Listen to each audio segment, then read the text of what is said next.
Assalamualaikum warahmatullahi wabarakatuh. Alhamdulillahirabbil alamin wassalatu wassalamu ala asrafil anbiya'i wal mursalin wa ala alihi wa ashabihi wa man tabi'ahum bi ihsanin ila yaumiddin. Asyhadu an la ilaha illallah wahdahu la syarika lahu wa asyhadu anna Muhammadan abduhu wa rasuluh. Allahumma shalli wa sallim wa barik ala Muhammad wa ala ali Muhammad kama shallaita wa barakta ala Ibrahim wa ala ali Ibrahim fil alamin innaka Hamidum Majid. Amma ba'du. Ikhwas sekalian, azani Allah wa iyyakum ajmain.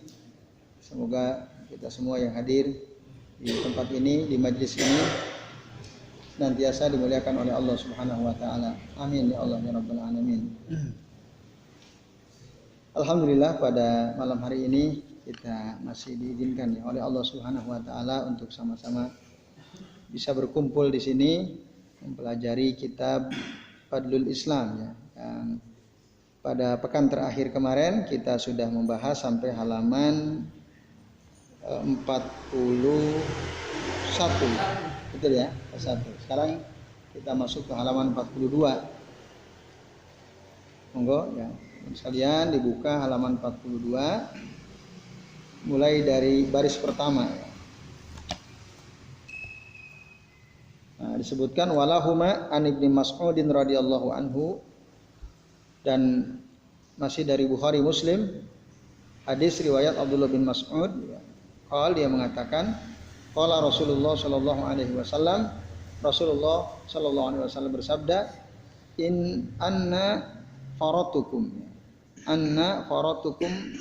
alal haudi, sesungguhnya kami, ini kata Rasulullah sallallahu alaihi wasallam ya. Faratokum itu artinya yang pertama kali datang ke air atau ke telaga ya. Anna faratokum alal haudi, sesungguhnya kami adalah yang pertama kali di antara kalian datang ke haud. Haud itu telaga yang akan ditemui oleh setiap orang sebelum dia masuk surga atau neraka. Jadi nanti di alam akhirat itu setelah dikumpulkan di padang mahsyar, kemudian dihisab, kemudian ditimbang, ada yaumul hisab, ada yaumul mizan. Nah, saat itu nanti akan berjalan menuju ke haud.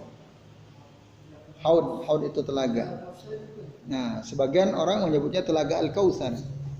Tapi nanti ada hadis yang membedakan telaga sendiri, Kautsar sendiri ya. Dalam kitab I'lamul Anam itu ada penjelasannya. Nah, teman-teman sekalian, itu yang dikatakan oleh Rasulullah SAW. Lalu wala yurfa'anna ilayya rijalun min ummati. Nah, baik sebelum saya jelaskan ini ya.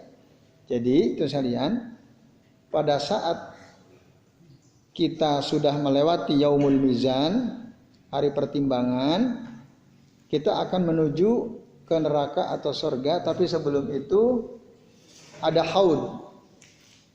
Setelah haud nanti ada sirat, setelah sirat nanti ada qantharah. Ya, ada haud, sirat, qantharah, baru al-jannah, an-nar gitu ya.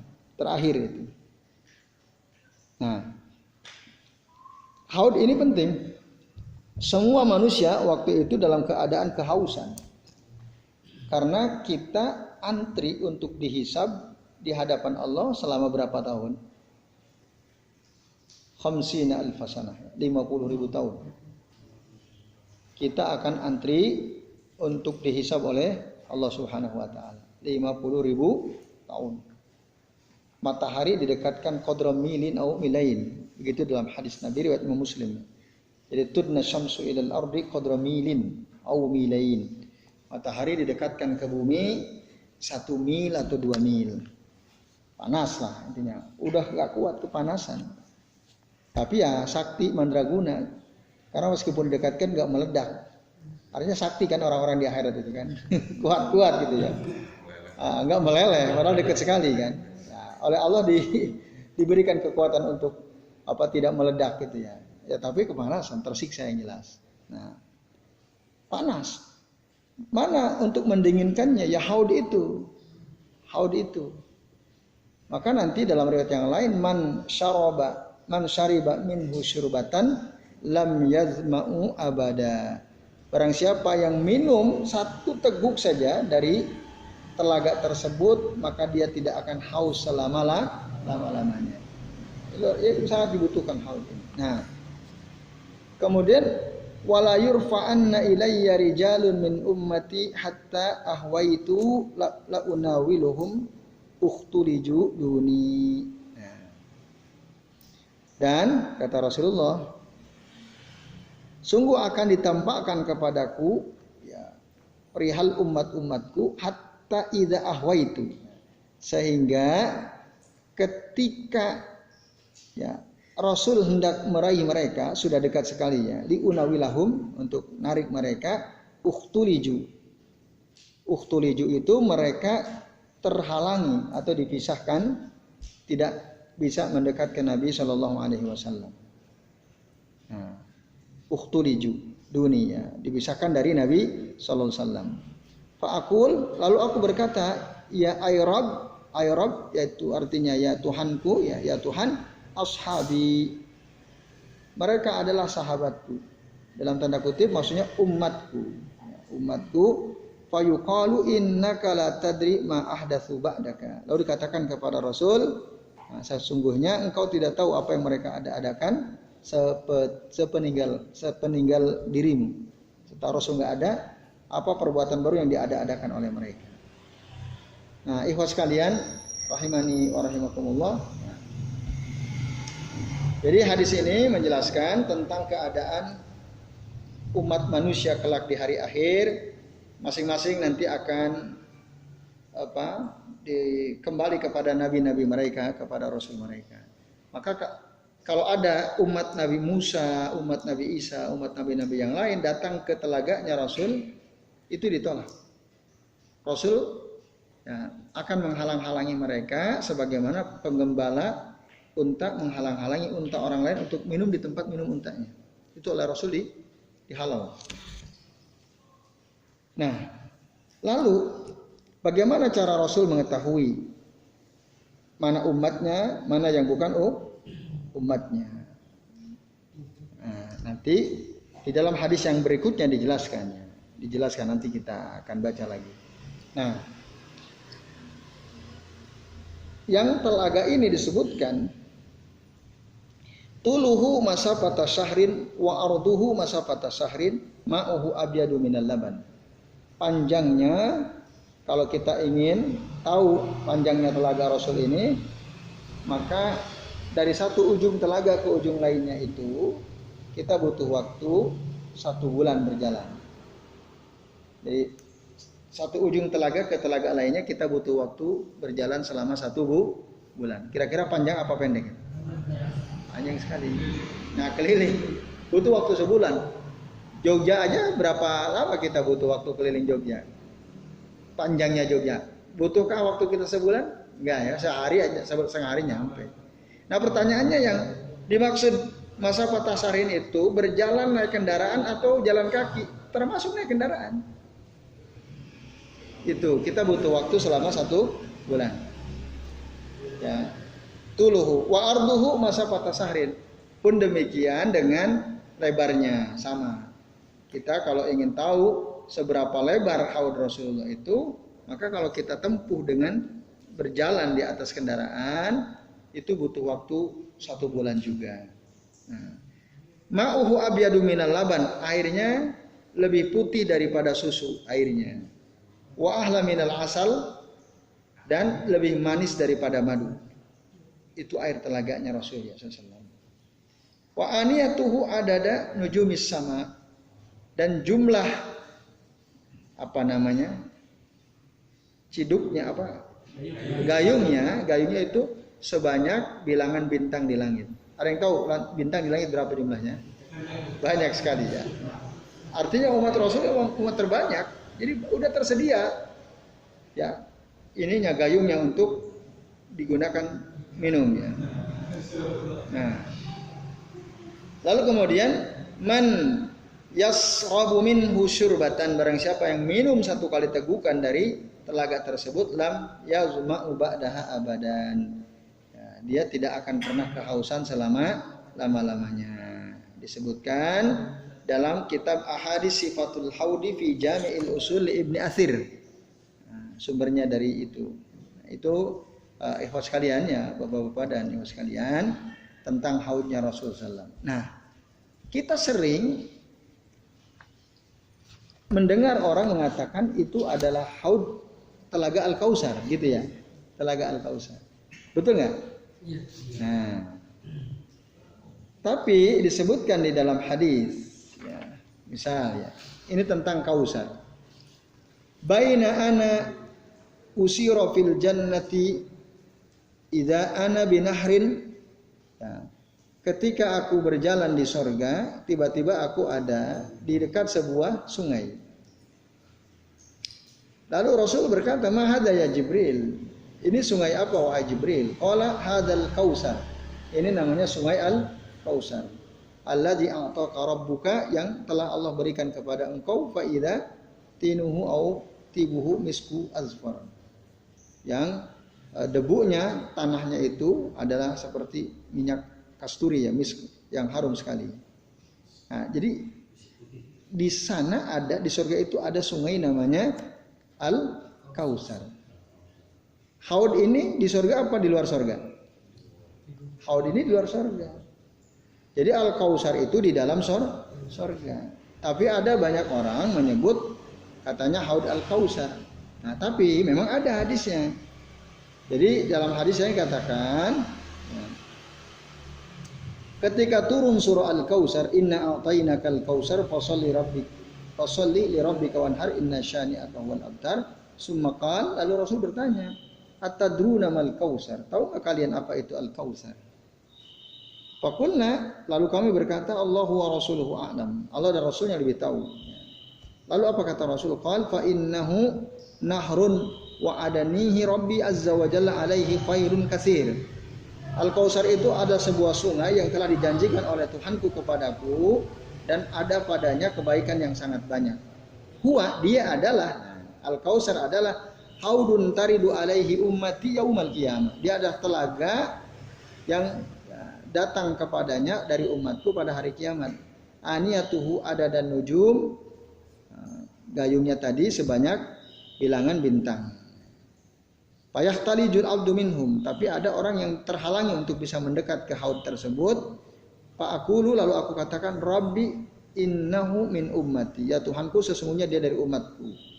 Lalu dikatakan fayuqalu lahu fayaqul ma tadri ya innaka la tadri ma ahdatsat ba'daka. Sesungguhnya engkau tidak tahu apa nih perkara baru yang dilakukan oleh mereka setelah sepeninggalmu. Hadis sahih Muslim. Nah, di hadis ini haud itu disebut Al-Kautsar.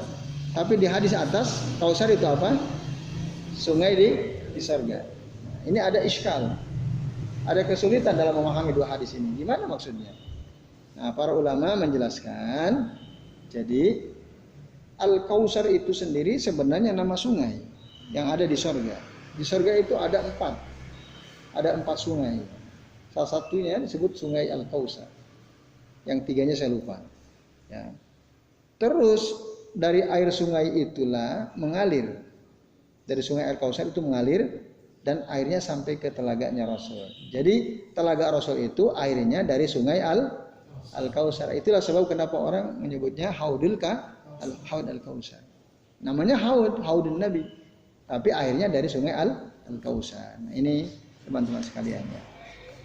Nah, itu yang pertama. Nah, hadis ini juga menjelaskan tentang ya, pada keadaan hari kiamat bagaimana umat Rasul datang dalam keadaan uttasyun fi siddatil haum, sangat kehausan karena saking panasnya. Watulul maqam, karena saking lamanya berdiri, wahum bihajatin ilal ma, dan mereka sangat butuh kepada air. Fayaskihim sallallahu alaihi wasallam biyadihi illa man kana qad ghayyara dinahu. Lalu Rasul akan memberi minum kepada mereka ya, dengan tangannya, maksudnya mengambilkan air dengan gayung diberikan kepada mereka, illa kecuali mangkana qad ghayyara dinahu.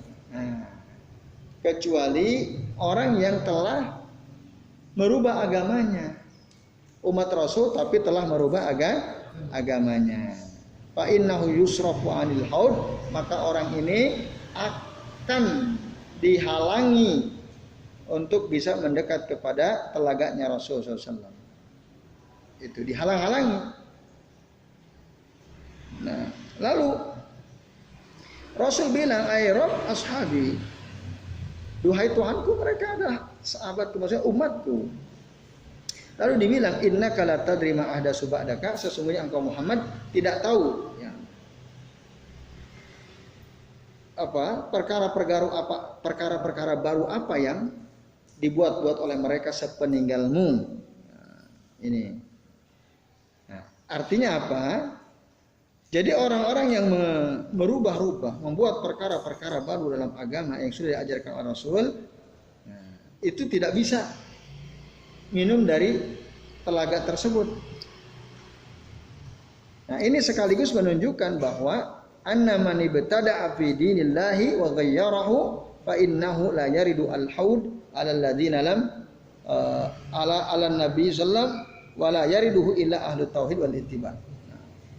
Hadis ini sekaligus menunjukkan bahwa orang yang melakukan bid'ah, orang yang melakukan perbuatan bid'ah dalam agama Allah, telah merubah-rubah agama Allah, maka orang tersebut tidak masuk ke haudnya Nabi, dan tidaklah bisa mendekat ke haudnya Nabi kecuali ahlu tauhid wal ittiba, orang yang tauhidnya sempurna dan mengikuti sunnah Rasul sallallahu alaihi wasallam. Nah, ahlu tauhid lillahi azza wa jalla wal ittiba li Rasul sallallahu alaihi wasallam alladzi lam yubaddilu wa lam yughayyiru dinahum bal kanu kama tarakahum sallallahu alaihi wasallam. Nah, jadi teman sekalian, orang yang bisa masuk itu hanya ahlu tauhid dan yang ittiba kepada Rasul. Tauhid artinya mentauhidkan Allah, ittiba berarti ikutin sunnah Rasulullah. Nah, itu yang bisa masuk, itu yang bisa minum dari haud tersebut. Nah, sementara orang-orang yang tidak ittiba kepada Rasul, nah ini ingat, tidak ittiba kepada Rasul, mereka merubah-rubah, nambah-nambahi dari apa yang sudah diajarkan Rasul, itu nggak bisa masuk, akan diusir. Meskipun ada ciri-ciri keislaman pada diri mereka, tapi mereka akan diusir karena ahdatsu ba'da wafatin Nabi sallallahu alaihi wasallam. Maka hati-hati tuh buat hal-hal baru dalam agama. Ya, buat amalan-amalan baru dalam agama yang tidak diajarkan Rasul, dia merasa ya, sengaja atau tidak, ya, disadari atau tidak, ketika dia membuat perkara baru dalam agama, berarti dia telah secara tidak sengaja atau tidak telah menuduh Rasul ini nggak sempurna ngajarin agama Islam kepada kita. Padahal al-yauma akmaltu lakum dinakum wa atmamtu alaikum ni'mati wa raditu lakumul Islam dinan. Pada hari ini telah aku sempurnakan ya, untuk kalian agama kalian, dan telah aku sempurnakan nikmatku kepada kalian, dan aku ridha Islam sebagai agama kalian. Sempurna. Bahkan dikatakan ya, karena saking sempurnanya agama ini diajarkan oleh Rasul, maka agama ini alal bayda lailuha kanahariha. Agama itu sangat terang benderang, malamnya itu bagaikan siangnya, saking sangat terang benderangnya. Nah, itu. Oleh karena itu udah ikuti saja Nabi, nggak usah buat-buat hal-hal yang baru yang tidak diajarkan oleh Rasulullah Shallallahu Alaihi Wasallam. Nah, ya, ini teman sekalian ya. Ini pentingnya kita betul-betul berpegang teguh kepada sunnah, tidak usah membuat perkara-perkara baru ya dalam agama, wabil khusus ya dalam agama. Nah, tapi sayang, banyak nggak orang membuat perkara-perkara baru dalam agama kita ini? Banyak sekali. Mereka harusnya baca hadis ini, itu bahaya sekali. Nah, itu bahaya sekali itu sekalian. Maka kita jangan ikut-ikutan orang-orang yang melakukan perubahan dalam agama. Nggak puas dengan ini, tambahi ini. Nggak puas, kok ini kurang, harus begini, harus begini. Nah, saya kira antum bisa paham ya, yang dimaksud berbuat bid'ah banyak sekali bid'ah. Bagi yang sudah punya kitab Qomus Al-Bidah, ada yang sudah punya? Nah, bisa dibaca tuh di kitab Qomus Al-Bidah. Apa saja perbuatan bid'ah itu? Banyak sekali. Nah, ini. Itu ya. Jadi, hati-hati dengan perbuatan bid'ah. Ya, hati-hati, jangan pakai akal kita. Wah, ini kan bagus, ini kan artinya bagus, baik. Apa sih salahnya? Nah, kalau Rasul nggak ngajarin, ya jadi salah meskipun menurut pikiran kita baik. Saya kira ini clear ya, sudah jelas. Baik, itu hadis yang pertama. Nah, intinya bid'ah ya, berbuat bid'ah itu menjadi salah satu penghalang syafaat. Syafaat untuk bisa minum di haudnya Rasul Shallallahu Alaihi Wasallam. Tinggalin. Bagi yang pasti di antara antum masih ada yang melakukan bid'ah, segera bertaubat, tinggalkan. Hah? Soto sudah diampuni. Sudah tahu ya.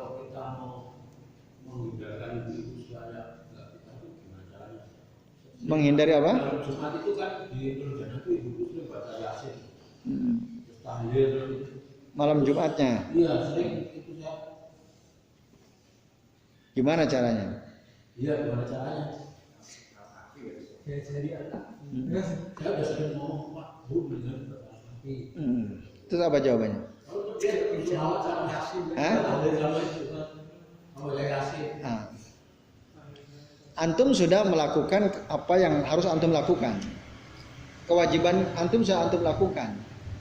Dan itu sudah benar. Kalau mereka mau mendengarkan alhamdulillah, kalau tidak ya sudah. Karena tugas kita adalah memberikan peringatan. Fadzakir innama anta mudzakir lasta 'alaihim bimusaitir. Udah selesai. Nah itu ya sekalian.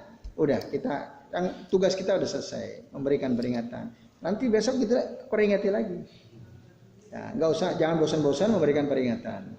Terus, nah sambil berdoa, ya. Yang kita sebagian dari antum sudah tahu kan doanya kan? Kalau kita nasihati orang, mendakwahi orang kok menolak, tidak mau menerima nasihat kita, gimana caranya? Ayo siapa yang sudah hafal doanya? Masya Allah, barakallahu fikum. Itu doanya. Fa in tawallau, ya kalau mereka berpaling dari dakwah kita, Allah bilang apa? Qul katakanlah Muhammad, hasbiyallah, cukuplah Allah bagiku, la ilaha illallah. Tiada Tuhan yang berhak disembah kecuali Allah. Alaihi tawakkaltu, hanya kepadanya lah aku bertawakal. Wa huwa rabbul arsyil azim. Dialah Allah, zat yang memelihara atau yang menguasai arsy yang singgasana yang agung ya, yang besar. Itu doanya.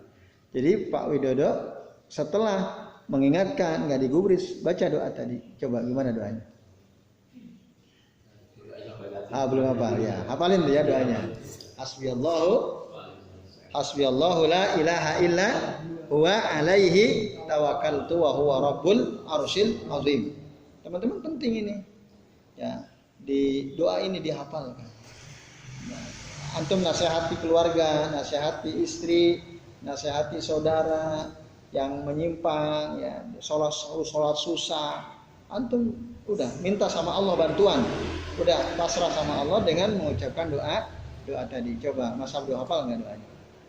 Belum hafal ya. Oke, baik. Mari kita ikuti. Hasbiyallah, la ilaha illa huwa, alaihi tawakkaltu, wa huwa rabbul arsyil azim. Hasbiyallah, la ilaha illa huwa, alaihi tawakkaltu, wa huwa rabbul arsyil azim. Coba.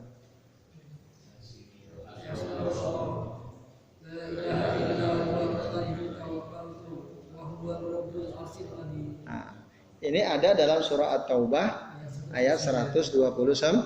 Antum bisa lihat tuh.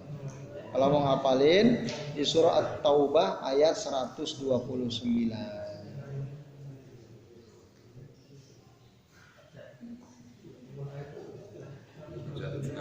Nah, coba kelebihan doa ini selain tadi kita baca saat nasihat kita, dakwah kita ditolak, kan Allah nyuruh Rasul ucapkan itu.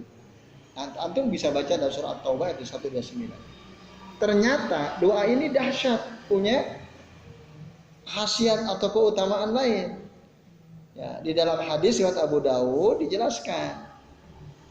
Ya, barang siapa yang yusbihu wahina yumsi, yang masuk di pagi hari atau di sore hari, yaqul, lalu dia berdoa dengan doa itu tadi, hasbiyallahu la ilaha illahu alaihi tawakkaltu wa huwa rabbul arsyil azim, sab'a marratin, sebanyak 7 kali ketika pagi dan petang. Kafahullahu ma ahammahu min amri dunya wal akhirah. Kafahullahu ma ahammahu min amri dunya wal akhirah. Maka Allah akan cukupkan apa yang diinginkan, diinginkannya dalam urusan dunia maupun urusan akhirat. Allah cukupkan. Karena kita pasrah betul kepada Allah Subhanahu wa taala. Baca tuh 7 kali. Ada Mas Yoyo ya? Betul bunyinya kan? Nah, itu dihafalin tuh. At-Taubah 129, akhir surah At-Taubah. Baik, Mas kalian, itu Pak Widodo ya. Jadi kalau ada orang berbuat bid'ah, nasehatin, itu tugas kita. Tapi nasihat kita belum tentu diterima. Maka jangan bersedih hati, ya begitulah memang. Apalagi ahlul bid'ah itu kan susah. Makanya syaitan itu lebih senang kepada ahlul bid'ah daripada kepada ahlul maksiyah. Ahlul maksiyah itu dia ngerasa kalau dia salah. Kalau dinasihati dia bisa dengar. Tapi kalau ahlul bid'ah ngerasa salah atau tidak? Tidak. Mereka merasa benar. Oh, berat sekali. Berat sekali. Hah? Merasa punya dalil sendiri. Ya. Makanya apa itu yang kita udah bahas bab sebelumnya ya. Jadi bid'ah itu lebih apa? Lebih merusak daripada perbuatan maksiat. Lebih besar ya, dosanya daripada berbuat maksiat. Nah ini misalnya. Baik, itu hadis yang pertama. Ya. Terus yang berikutnya, an Abi Hurairah radhiyallahu anhu, dari Abu Hurairah radhiyallahu anhu, anna Rasulullah sallallahu alaihi wasallam qala, sesungguhnya Rasulullah sallallahu alaihi wasallam bersabda, wadidtu anna qad ra'ayna ikhwanana, saya ingin ya, melihat saudara-saudara kami ya, kami ingin melihat saudara-saudara kami nanti. Qalu awalasna ikhwanaka ya Rasulullah. Sahabat bertanya, ya Rasul, bukankah kami ini ada saudara-saudara engkau ya Rasulullah? Qala antum ashabi. Rasul bilang, enggak, kalian itu bukan ikhwan, bukan saudaraku, kalian adalah ashabi. Kalian adalah sahabat-sahabatku. Rasul di sini membedakan antara ikhwan dengan ashab. Ashab itu ya antum itu. Kalian itu yang bergaul dengan Rasulullah, pernah ketemu Rasulullah dalam keadaan muslim, meninggal dalam keadaan muslim. Itulah ashabi. Nah, ikhwan itu bukan. Maka ketika sahabat bertanya, awalasna ikhwanaka ya Rasulullah, qala antum ashabi. Bukankah kami ini adalah ikhwan engkau ya Rasul? Bukan, kalian adalah ashabi. Wa ikhwanuna alladziina lam ya'tu ba'd. Yang disebut ikhwan kami itu adalah orang-orang yang belum datang. Belum ada sekarang tapi nanti akan datang. Lalu mereka berkata, kaifa ta'rifu man lam ya'ti ba'du min ummatika ya Rasulullah? Bagaimana engkau bisa mengetahui ya, umat yang belum datang dari umatmu ya Rasulullah? Gimana bisa diketahui? Qala, Rasul mengatakan, ara'aita, bagaimana menurutmu, lau anna rajulan lahu khailun, jika ada seseorang dia punya seekor kuda, gurrun muhajjalah, kuda itu ya, putih terang kepala dan kedua kakinya, baina dhahrai khailin duhmin buhmin. Jadi di kuda kita itu ya, duhmin itu kepalanya putih, kaki-kakinya putih, buhmin. Ala ya'rifu khailahu. Bisakah dia mengetahui kudanya itu? Misal ada sekumpulan kuda warna hitam, tapi ada satu kuda kepalanya putih, kedua kakinya putih, kaki-kakinya putih. Gampang apa susah antum membedakan? Gampang apa susah? Gampang banget karena beda sendiri. Nah, lalu mereka bilang, "Qalu bala ya Rasulullah." Ya ya Rasulullah. Rasul bilang, "Fa innahum ya'tuna ghurran muhajjirin." Sesungguhnya umatku itu mereka akan datang dalam keadaan kepala bercahaya, kedua kaki dan kedua tangan bercahaya minal wudu karena sebab wudu. Wa ana faratuhum 'alal haud, dan aku adalah orang yang pertama kali dari mereka yang ada di haud. Ala la yuzadanna rijalun an haudi kama yuzadul ba'iru ad-dall. Ketahuilah sesungguhnya ada orang-orang yang akan dihalangi, dicegah dari haudku sebagaimana ya unta tak bertuan yang apabila dia mau mendekat ke tempat minum unta seseorang maka dia akan dicegah juga, dihalau, kan gitu.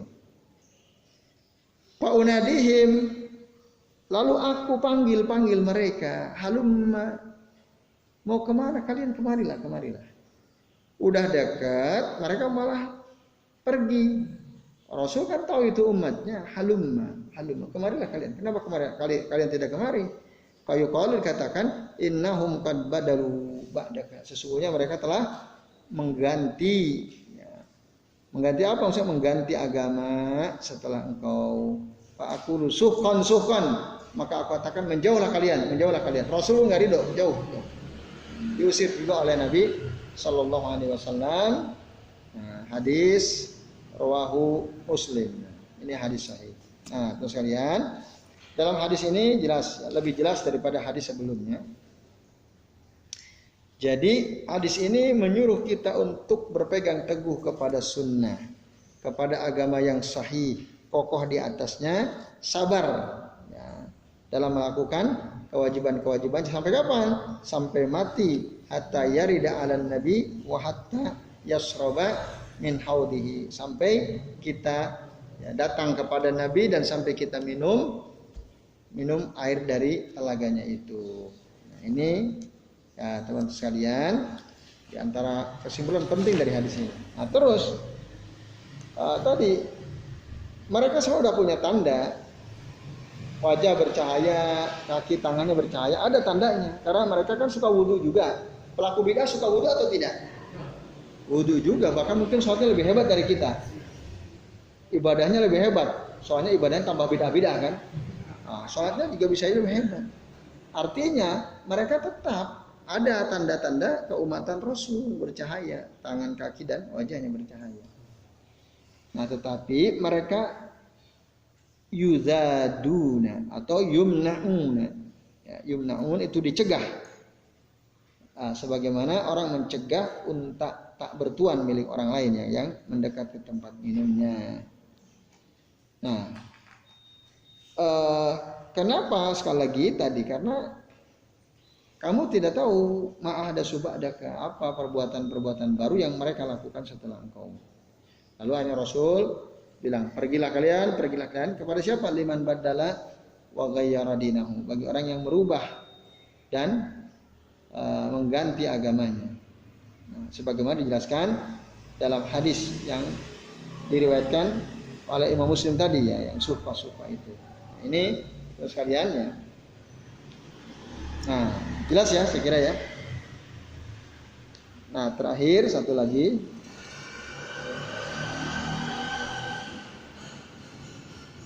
Tadi yang panjang udah ya. Baik, berikutnya hadis riwayat Imam Bukhari ya. Yang halaman 43 ya. Iya, 43 benar. Oke, yang bawah. Ya. Walil Bukhari. Baina ana qa'imun idza zumratun hatta idza arabtuhum kharaja rajulun min baini wa bainihim faqala halumma faqultu ain qala ila an-nar. Nah, terus kalian, ketika saya lagi berdiri kata Rasul SAW, tiba-tiba ada sekelompok orang, idza zumratun, ada sekelompok orang ya, yang dikenali oleh Nabi SAW. Idza arabtuhum kharaja rajulun min baini wa bainahum. Lalu keluarlah seorang laki-laki di antara aku dan di antara mereka, faqala halumma, lalu dia berkata kemarilah. Nah, faqultu aina, lalu aku bertanya kemana? Qal ilan nar, lalu dia bilang ke neraka. Qultu wa ma sya'nuhum, aku berkata bagaimana keadaan mereka? Qala innahum irtaddu ba'daka ala adbarihim al-qahqara. Sesungguhnya mereka telah murtad setelah engkau ke belakang, ya al-qahqara itu pelan-pelan ya. Summa idza zumratun fadzakara mislahu. Kemudian datanglah sekelompok orang, lalu disebutkan seperti yang di atas. Hatta idza arafta selesai, qala fala urahu yakhlusu minhum illa masalu hamalin na'im. Lalu Rasul berkata, aku tidak melihat ada di antara mereka yang bisa selamat. Yang bisa selamat, maksudnya selamat dari apa? Yang bisa selamat dari terusir dari haud, ya. Terusir dari haud. Illa masalu hamalin na'am, kecuali sedikit saja, ya. Seperti seekor unta yang tidak ada tuannya, yang terabaikan. Unta yang tidak ada tuannya itu banyak apa sedikit? Unta yang tidak ada tuannya itu banyak sedikit? Ya lebih sedikit, karena unta pada umumnya ada tuannya. Nah, artinya banyak orang tidak selamat. Artinya tidak selamat, tidak bisa minum dari haud, banyak. Semoga bukan kita. Kalau kita insya Allah mudah-mudahan ya kita berdoa kepada Allah, semoga kita bisa minum haud, merasakan minum di haud tersebut. Nah, itu ya. Nah, jadi jelas dalam hadis ini mereka murtad. Ya, setelah sepeninggal engkau dan kembali ke belakang secara pelan-pelan. Nah, itu keadaan umat Rasulullah yang tidak beruntung ya di akhirat, di hari akhir. Yaitu orang-orang yang suka berbuat bid'ah. Irtadu ala adbarihim itu maksudnya. Nah, Bapak-bapak dan ibu sekalian, hadis ini dan hadis yang dua sebelumnya, yakunu fi khalqin kasirin yaumal qiyamah, terjadi pada banyak makhluk pada hari kiamat. Summa yunaduna ilan nar min indi Rasulillah SAW. Lalu mereka diseru untuk masuk neraka, padahal mereka ada di sisi Rasul. Rasul berkata, qalu innahum la yazalu murtadina min ba'di. Apa yas'alur Rasul lima? Kenapa begitu? Oh, dikatakan karena sesungguhnya mereka itu murtad setelah engkau, wahai Muhammad. Jelas ya? Nah, murtad itu sebabnya kenapa mereka diusir. Nah, oleh karena itu, terus kalian, supaya kita tidak seperti mereka, maka janganlah merasa cukup kita menisbatkan diri kita kepada Islam. Itu jangan hanya merasa cukup sampai di situ. Fala yakfi mujarratul intisab. Saya muslim, saya muslim. Nah, kalau hanya sekadar pengakuan saya muslim gampang banget, kan? Gampang banget. Nah, tapi yang terpenting adalah bukan hanya sekadar pengakuan, tapi juga praktek. Ya, itu mempraktekkan nilai-nilai keislaman, itu maksudnya. Ya cukup hanya bilang ana muslim, ana muslim. Ya kalau perbuatan sehari-hari dah banyak menentang syariat Islam, nggak ada maknanya pengakuan saya muslim itu. Ini ya teman-teman sekalian. Maka dalam Al-Quran ada tuh wa may yartadid minkum an dinihi, barang siapa murtad di antara kalian dari agamanya, fayamut, kemudian dia mati wa huwa kafirun, maka dia itu kafir matinya, wa ulaika habitat. Dan mereka itu habitat a'maluhum fid dunya wal akhirah. Mereka itu semua amalnya di dunia di akhirat sia-sia. Habitat a'maluhum fid dunya wal akhirah. Wa ulaika ashabun nar. Mereka itu adalah penduduk neraka, hum fiha khalidun. Mereka kekal di dalam neraka tersebut. Na'udzubillahi min dzalika ya ikhwah ya. Kita berlindung kepada Allah dari keadaan seperti itu. Nah ini jadi sekali lagi bid'ah itu betul-betul harus ditinggalkan. Jadi beberapa hadis yang kita baca barusan, fa hadza fihi at-tahdhiru minal bid'ah wal inhiraf at-taghyir fi dinillahi azza wa jalla wa dhalal. Hadis ini menunjukkan pentingnya kehati-hatian dalam perbuatan bid'ah, lalu menyimpang, lalu merubah agama Allah dan wadhalal, lalu kita tersesat gitu ya, tersesat karena berbuat bid'ah tidak ngikutin sunnah Rasul Sallallahu Alaihi Wasallam.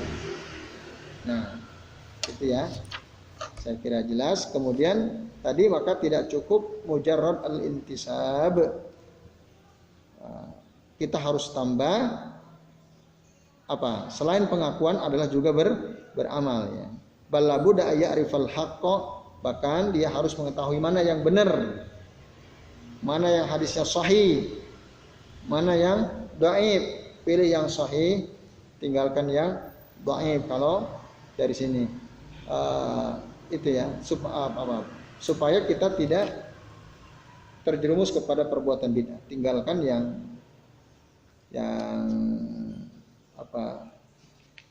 tidak sahih tadi ya hadisnya, karena nanti sia-sia amal kita. Fa ulaika habitat a'maluhum fid dunya wal akhirah wa ulaika ashabun nar hum fiha khalidun. Ini saya kira jelas ya. Jangan sampai kita meremehkan perbuatan bid'ah, karena itu bisa menjadi sebab terhalangnya kita minum dari haudnya Rasul Sallallahu Alaihi Wasallam ajma'in. Ya saya kira ini untuk sekalian ya, sementara yang kita bisa bahas sampai hadis ke halaman berapa berarti? Halaman 44 ya. Halaman 44. Baik ya. Sementara ini dulu ya. Di beberapa hadis tapi fokus pada satu perkara tentang bahaya bid'ah. Bahaya bid'ah.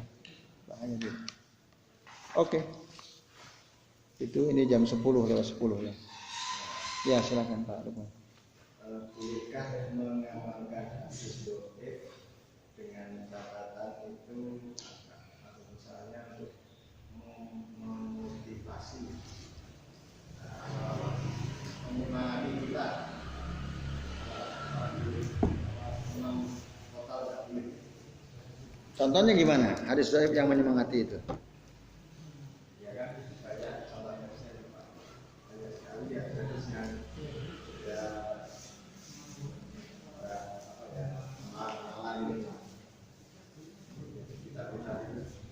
Ya.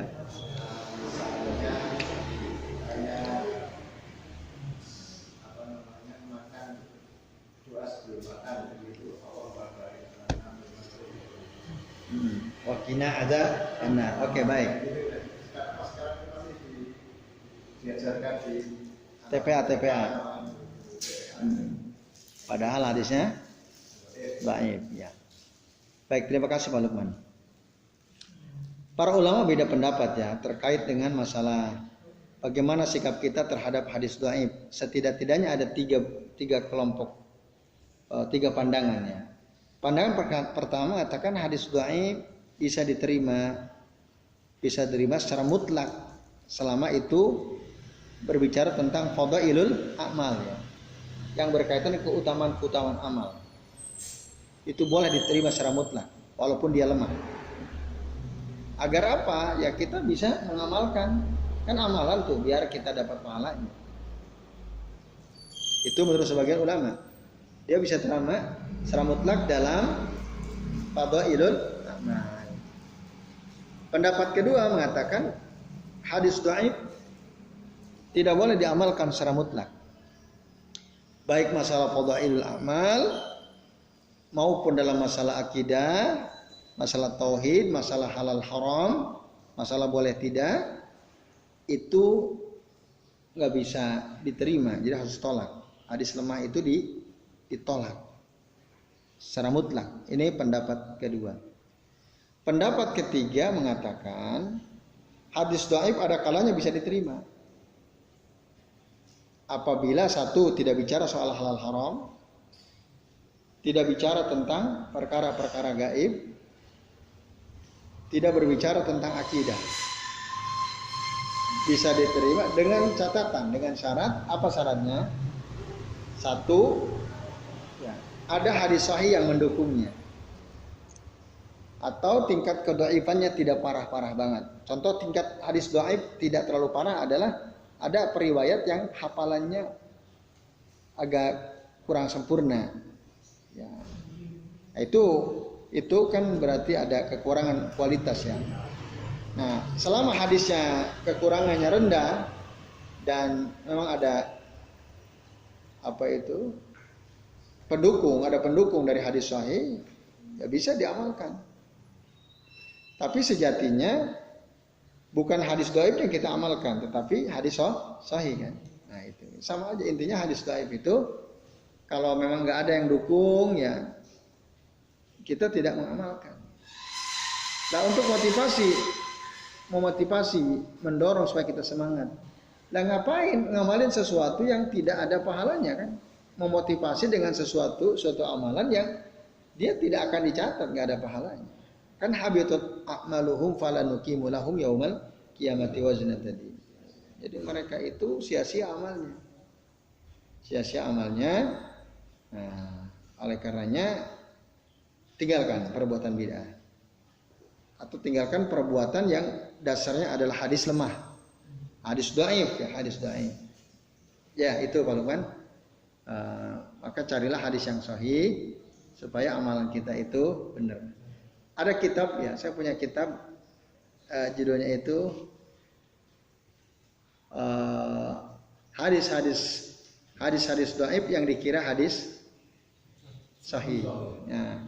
Hadis-hadis mardud yang dikira hadis tidak mardud. Hadis mardud itu hadis selain hadis hasan dan hadis sahih. Ya, kalau hadisnya hasan atau sahih, maka dia termasuk kategori hadis makbul. Makbul. Kalau tertolak dhaif maudhu namanya hadis mardud. Mardud itu tertolak.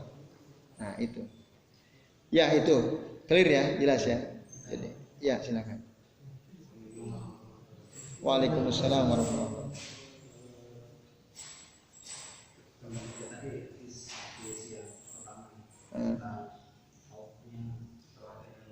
Ya.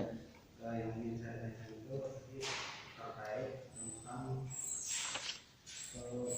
perkara yang mendadak dari sana-sana. Ya. Nah,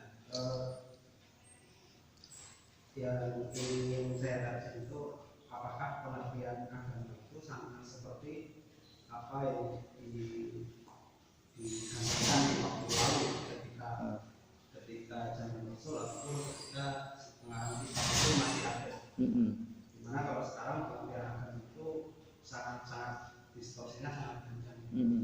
Karena kemudian terpisah dari semua hal. Bahkan ya agama yang mengurusi urusan manusia di masjidnya saja. Selain itu kemudian tidak dikatakan agama. Dalam Islam itu banyak urusan agama yang sebetulnya itu menjadi urusan. Ya kalau kembalikan lagi ke awal, seluruh kehidupan manusia itu menjadi urusan agama. Karena manusia tidak bisa terlepas dari hukum syarak. Yeah. Nah itu apakah kalau saya mengatakan bahwa saat ini orang-orang yang kemudian kehidupannya sekuler itu bisa termasuk orang-orang yang kemudian terhalangi dari hukumnya Rasul. Mereka tidak mau. Orang Muslim tapi sekuler cara berpikirnya. Ya, sekuler kemudian kan jelas sekali kalau sekuler misalnya ekonominya mereka nggak mau memakai ekonominya Rasul. Bahkan ketika memakai hadisnya Rasul untuk ekonomi tanpa. Itu kan jelas sekali penyimpanan itu sangat jelas dan sangat jauh gitu. Ya, sangat jauh. Mengadakan hal yang pertama bisa dikatakan seperti itu. Ya. Terima kasih Mas. Nah iya tentu saja ya. Karena agama itu ya termasuk nanti masuk bab muamalah, bab ibadah, muamalah. Nanti muamalah itu ada munakahat, ada al-buyu, ya, ada asyasah termasuk. Itu bagian daripada agama yang udah jelas tuntunannya dari Nabi Shallallahu Alaihi Wasallam. Maka apa yang tadi antum gambarkan, ada sebagian kaum muslimin menolak ya sesuatu yang sebenarnya di agama itu diajarkan oleh Nabi Shallallahu Alaihi Wasallam. Lalu dia malah mengganti dengan yang lain, yang mungkin menurut dia lebih baik daripada orang-orang sekuler itu ya. Apakah dia termasuk yang diancam oleh Rasul dalam hadis ini bahwa kelak dia nanti akan diusir dari haudnya Rasul SAW? Iya, jawabannya iya. Bahkan mereka mengganti sistem misalnya jual beli yang ada dalam Islam diganti oleh mereka. Nah itu kan dan mereka menganggap rendah, meremehkan sistem jual beli yang diajarkan oleh Rasul kan.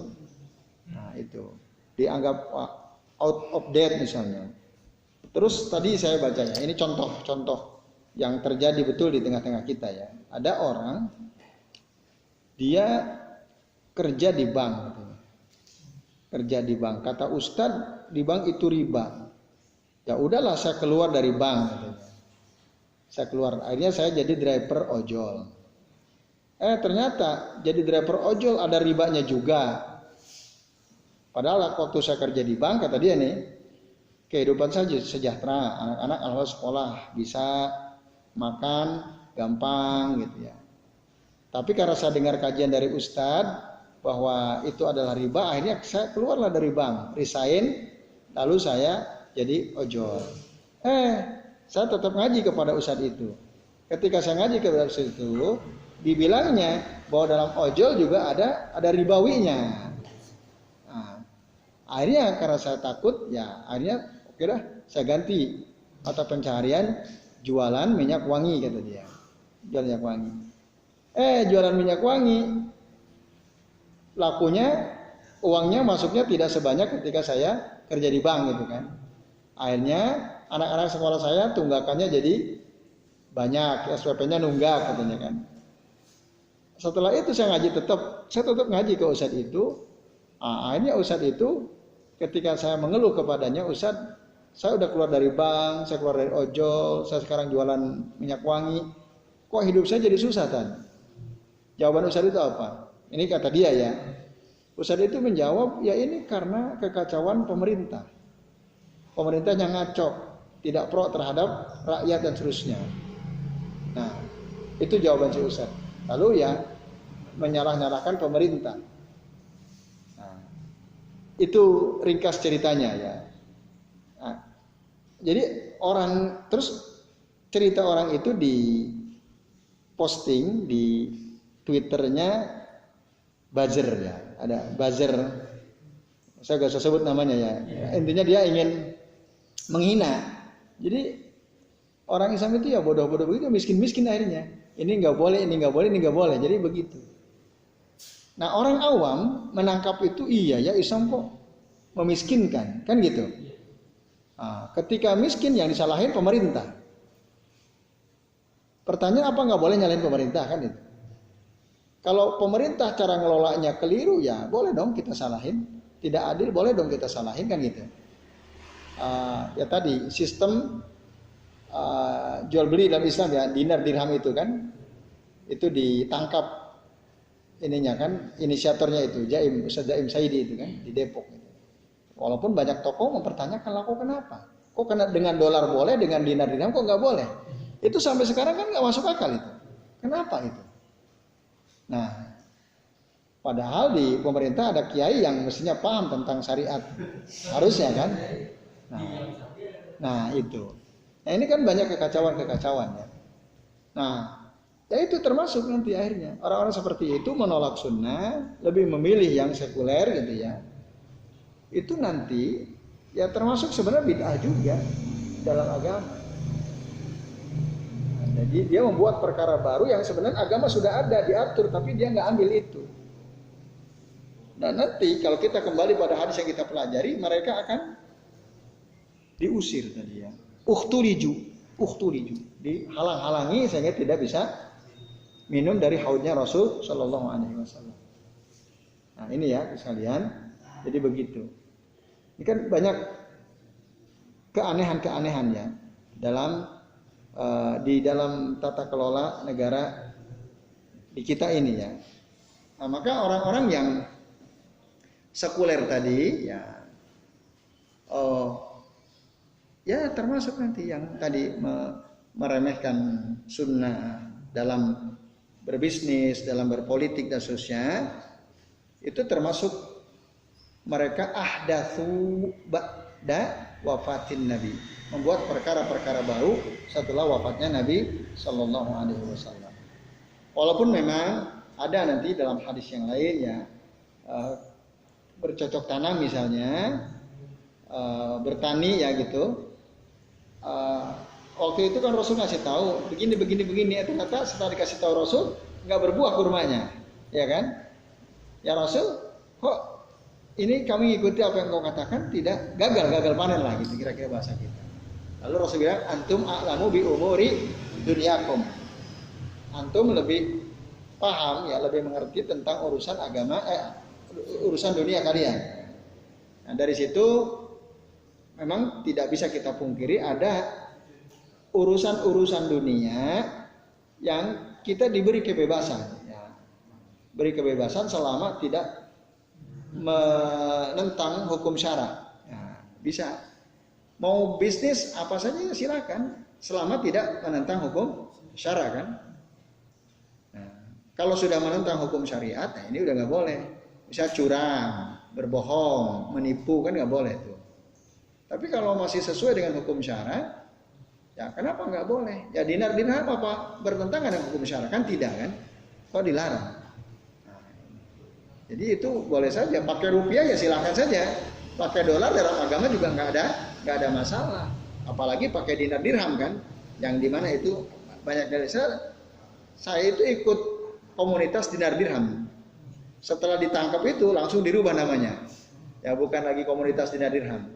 Oleh adminnya, nama grupnya dirubah. Ya mungkin mengantisipasi jangan sampai kita ditangkapin kan. Nah dirubah jadi pasar barter gitu ya. Ya nggak ada masalah. Nah ini, ya itu Mas Edi, itu termasuk juga ya termasuk. Na'udzubillah min dzalik. Ya Allah Taala. Baik cukup ya sekalian. Ya baik, sementara ini yang bisa kita bahas, udah jam 10:30 kurang 5 menit. Semoga bermanfaat. Nanti ditutup oleh moderator Mas Yoyo ya, saya akhiri. Mohon maaf jika apa yang kami sampaikan ada kesalahan. Ya wassallallahu ala Muhammadin wa ala alihi wa sahbihi wa baraka wa sallam alaihim ajmain. Billahi taufiq wal hidayah. Wassalamualaikum warahmatullahi wabarakatuh. Waalaikumsalam.